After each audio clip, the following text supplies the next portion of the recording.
ate kati abalala naddala abaana abali ebweru bw'oba ng'oyina wooli embeera ne bw'ebeera etya todduka mu kiyumba embeera ne bw'ebeera etya todduka mu kiyumba. Kwanze nina sisita wange yakuba mu kampuni n'egaana ali Saudi Arabia naye ekiyumba kye yasookeramu yakikoleramu omwaka gumu n'emyezi egigwamu awo naye embeera yali mbi n'akuba mu kampuni n'egaana n'abo bennyini abali mu kiyumba n'abagamba bane munzizeeyo ne bagaana ne bamukola buli kimu kye baali baagala katono yeeyungemu omugwafe. Kampuni ntono nnyo ezivayo ne zirwanirira abaana abo kubanga kati we bava eno balina ate kampuni endala eri bano be bakwategana nabo gye batuukira kati ne bakubeezaawo ne bajja ne baggula buguzi. Oli najja ng'ayagala mukozi n'akugulira awo kyova olaba nti nno ogenda mu kiyumba ekisooka n'omala ng'olaba tojja kugira. Assalamu alaikum warahmatullahi wabarakatuh. Yefwe abawala abali mu Saudi Arabia enkaaga yefwe abawereza ka video nga tusaba obuyambi bye mugamba nti n'abaana tebaluddeewo eno kino ekituufu ekifo kyakatandika naye tulina woofiisi gye twasookera gye baatujja okutuleeta wano nga batugamba tugenda mu nnaku ntono nnyo.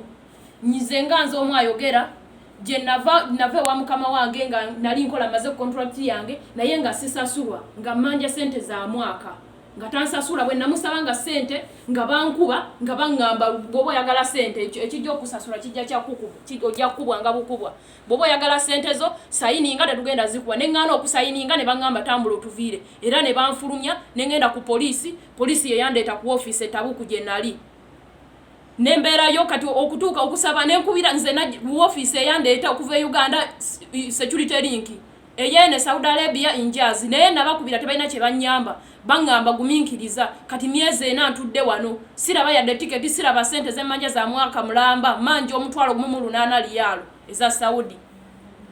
Tuluddewo buli omu alina gye yasookera ku woofiisi gye yaliko waliwo abali ku deportation eyasooka abalwayo.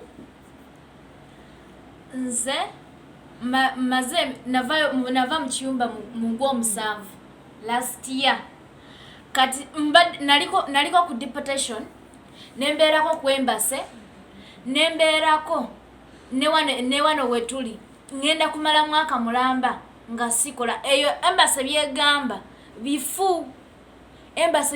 bifu Twagala ekintu kimu twagala kudda waka kyetusaba okutuyamba twagala kudda waka tuyambe tudde waka ekyaleeta wano abaana nga bagala kubayamba babajje wano babatwala ewaabwe naye abaana batudde wano abaana tetulina buyambi bwonna buli awo bumala twetaaga okudda ewaffe abaana bamaze mwaka mulamba tebabasasula sente zaabwe abamu tugenda mala mwaka tetukola bannange mututaase tudde ewaka Lwaki batugamba mbutuli ababanji ku nsonga emu ya bbanga lya wano eno lyeno kampuni eno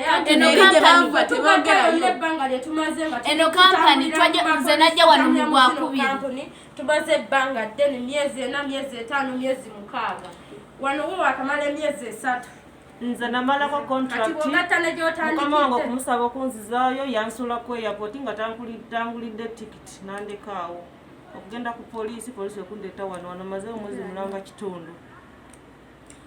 Nze wano wetuli bayitawo in fact Sakan guest house nze office yankanyuga wabweru neŋŋamba nti genda ku embassy yammwe nga ntudde ku office emyezi 5 nga baŋŋamba tiketi yange bagenda gigula up to now ne bakasuka wabweru poliisi kwekundeeta wano ku Sakan najjawo ku end of like February kati nze mukama wange yemu neyoyo. Ekyamazima ekituufu baabaana gye bali abaana ababonaabona gye bali mu biyumba ate n'abali obulungi gye bali era nti lwakuba nti nno at times wayinza obutabaawo nti mbeera nnyangu nnyo ey'okubayamba yadde nga bambi baba basaba obuyambi ne be basaba tebamanyi wa kutandikira tebamanyi nawa kye balina kukola naye ng'abaana gye bali abaana babonaabona kati gwe omuntu ali eyo n'olowooza nti nno abaana beekoza oba n'olowooza nti bino ebintu komedi oba n'olowooza nti ebintu bya bulimba abo nabo mu nsi tubalina tetugenda bagobamu. Tuyina abantu abobwongo bwe butyo, sijja gamba nti oba butya naye ab'endowooza entono abalowooza nti nno maybe ensi mulimu birungi byokka naye ng'abaana ababonaabona ekisooka ensi zeeyo engeri nga bw'olaba Uganda yaffe si bweri. Ensi zeeyo like amayumba zikalina biyumba biri eyo binenenene balina bi offices bitya nga oyinza okugamba kiholo kiramba nga muyinza obeeramu abaana nga over 200 naye nga bonna mwebali. Ate lwakuba nti abaana abamu bambi balina bankigambe bad lucks nti bagenda ne bagwa mu biyumba oba mu bantu ab'emitima emibi. Ekyamazima nga contracts zaabwe zaggwako dda naye ne bagaana obbakola ki okubazza instead ate ne babatwala ku poliisi. Jjukira olulimi tebalumanyi n'amuwayiriza yamubbye ekitaliiwo oba ekitabaddewo n'agamba yanzibye. Kati olw'okuba tomanyi lulimi togenda kwewozaako, tomanyi nangeri ki yakwewozaako, wabula kye bakola kutwala mu sseero zaabwe oba kutwala mu biyumba byabwe nga bakasuka eyo kukuumira eyo. Tolina pasipooti, ekisooka yaggwako, tolina ky'osobola kukola. Kati n'obeera eyo nga essuubi ne likuggwamu ery'okudda. Ate kati abalala naddala abaana abali ebweru bw'oba ng'oyina w'oli embeera ne bw'ebeera etya todduka. Bannange todduka waka, todduka mu kiyumba. Embeera ne bw'ebeera etya todduka mu kiyumba. Wakiri gumira embeera kubanga bw'odduka mu kiyumba n'ovaawo ate wabi wookya n'okusinga gy'obadde. Nti bano abantu basobola okujwetekako ekintu kyonna. Odduse mu kiyumba tolina pasipooti, tolina woogenda kuyita nga tolina pasipooti. Abaana bonna abandaba yes nnyinza okuba ng'oba like naye mu mbeera yonna gumira embeera gy'olimu. Kampuni wabanga okubye essimu ne bagaana ne bakola biki. Kwanze nina sister wange yakuba mu kampuni n'egaana. Ali bweru? Ali Saudi Arabia. Naye ekiyumba kye yasookeramu yakikoleramu omwaka gumu n'emyezi egigwamu awo.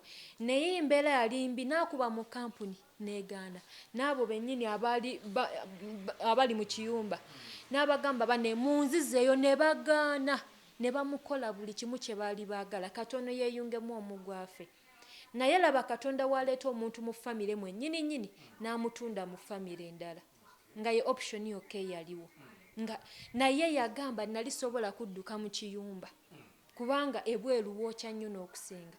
Oba tolina passport tolina gyodda. So kati bw'oba olina w'oli gumira embeera eyo naye saba kubanga bw'obeera eyo tewali kirala kiyinza kukutaasa okuleka Katonda kubanga era Katonda yennyini yayinza oleeta maybe omuntu omulala niwaba Muwarabu asobola okukozesa omuntu omulala yenna n'akuyamba naye nga gumiramu ekyo ekiyumba.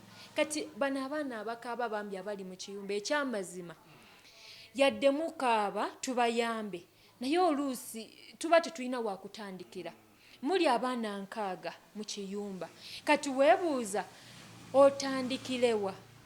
Kati nammwe you get updates era nze mbasaasira nnyo kubanga kati mmwe olw'okuba muyina audience nene nnyo omuli like ensi zibalaba zikola kiso babasuubiramu obuyambi naye nammwe mwebuuza we mutandikira nga tolabawo okujjako kumuyamba n'omuteeka ku platform ne basobola okumulaba. Ne basobola okulaba maybe abo abantu abanene abali mu gavumenti tibe bayinza okuvaayo ne boogera ne embassy ya Uganda instead ne basobola obbayamba. Naye ng'ekyamazima waba tewali ngeri anyway nti yakubayambamu ng'abantu muli 6 kati ogamba yo otandikirewa.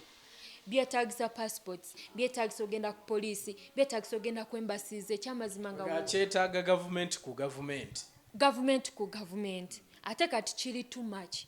Abaana abasinga batwala Saudi Arabia because of nti no basayininga agreement. Government yasayininga agreement ne Uganda. Kati yensonga lwaki olaba nga abaana abasinga babatwala Saudi Arabia naye ng'ate gye babatwala abantu baye emitima mibi, mitima gyakaluba ate n'abagiina emirungi mukko batono. Kati neweesanga nga sigwa oguddeko w'omutima omulungi mukko nga batono neosanga ng'ogudde kuwa omutima omubi ng'agenda kuliisa akakanja naawe wejjuse. Yes. So agreement weeri wakati wa Uganda ne Saudi Arabia yensonga ndowooza lwaki abaana bano bavaayo gamba nti gavumenti muliwa mwali badde mutuyamba. Olw'okuba nti agreement yasayiningibwa n'ababatwala bali so confident olw'ekyo nti gavumenti ya Saudi Arabia basayininga contract neki neya Uganda an agreement. Kati abaana kyova olaba nga basaba nnyo ate era batuufu muli batuufu basabe gavumenti kubanga agreement bagisayininga. However, information engeri gye batuukako ndowooza n'okuyimuka oba balwawo oba balwawo okureactinga. Otherwise be bantu abatuufu abalina okuyimuka ne babalwanirira. Naye nga omuntu nga gwe Ssekinnoomu oyinza okuba tosobola lw'ensonga nti muli bangi ow'okutandikira tomanyiiwo, naye singa gavumenti yaffe eyamba nevaayo neeyogerako sinsi nti waliwo ekyakolebwa kyo kyangu nnyo okukolebwa. Mpozi gw'oyambibwa otya okusobola okulaba nga ovaayo kubanga nawe waŋŋamba wakolako tewaŋŋamba mwaka gumu n'oddukayo n'obiddukamu gwe wasala magezi ki okubanga byakwanguyira n'otayita mu mbeera bweti? Kakati ate ekyange kyali a bit different kubanga nze n'engeri gye nagendamu sina kampuni ya Uganda n'emu gye nagenderamu gwe mukisa gwe nalina nti kampuni ya Dubai etwala abantu bali bagiyita Fokan something nze yansindikira visa ne air ticket direct from eri. Kati era bwentyo bwe nagenda nti ne bwe nagenda eri natuukira mu kampuni ya Dubai eleeta abaana nga family gye ŋŋendamu already nga weeri. Kati nze bwentyo bwe kyali kati n'okutuuka okuvaayo already nali maze omwaka mulamba naye nga kampuni kati yali tekyakirimu kubanga kampuni ekibeeramu nga probation period yange ekyaliko myezi 3 naye kasita kiggwako n'oyagala okuvaayo weegulira air ticket. Ati nze natuuka okuvaayo nagamba nali so bitter olw'okuba nali mbamanyidde nabagamba njagala genda mpulira nkooye mufune omunansi omulala era nabo kyeba mu busungu obungi ennyo ne bagamba air ticket njeegulire ekyalyokke ewange era nenjeegulira. Olwagigula bwe nti tebandwisa olwagireta bwe nti banvugirawo ku airport kwe kudda.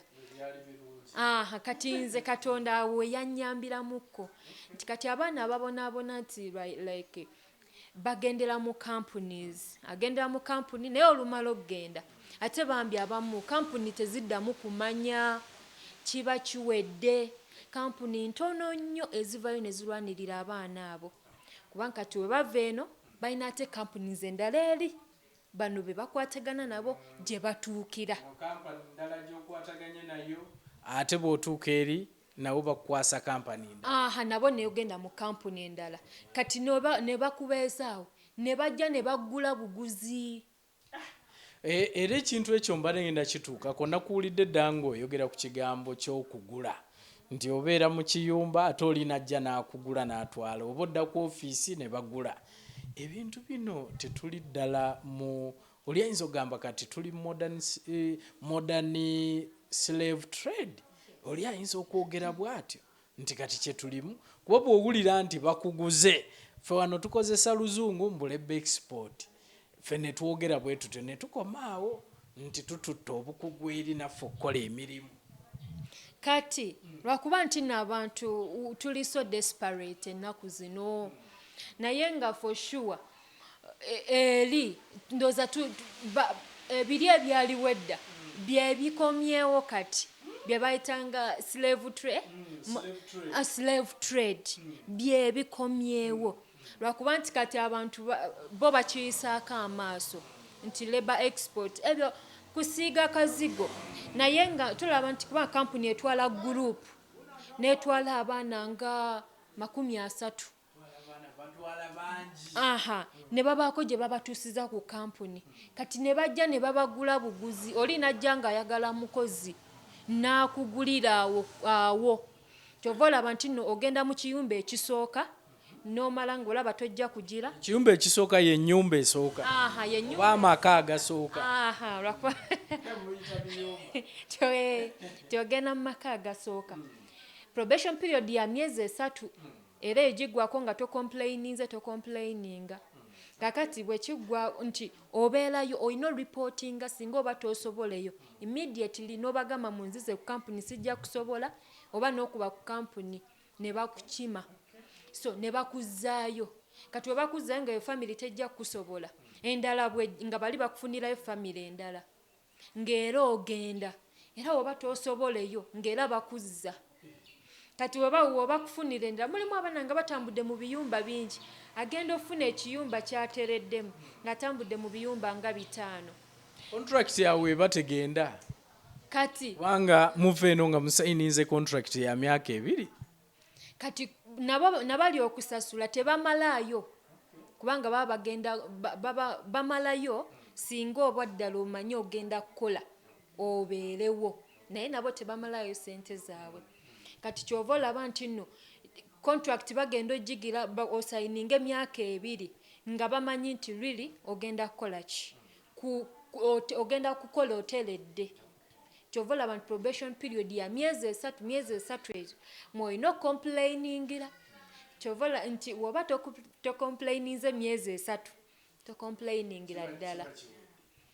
Kwegaba bino ebintu bya batundira ddala butunzi kulamuza kwennyini.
We will do demonstration. Take us to our country.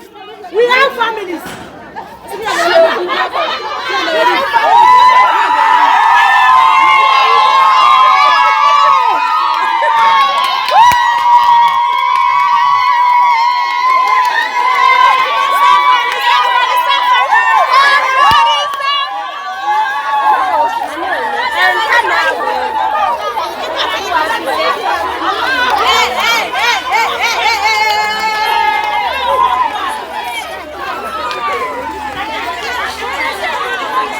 Abana balekana bagala kudda waka ba Nigeria ba Uganda ba ensi zonna we ziri we want to go home.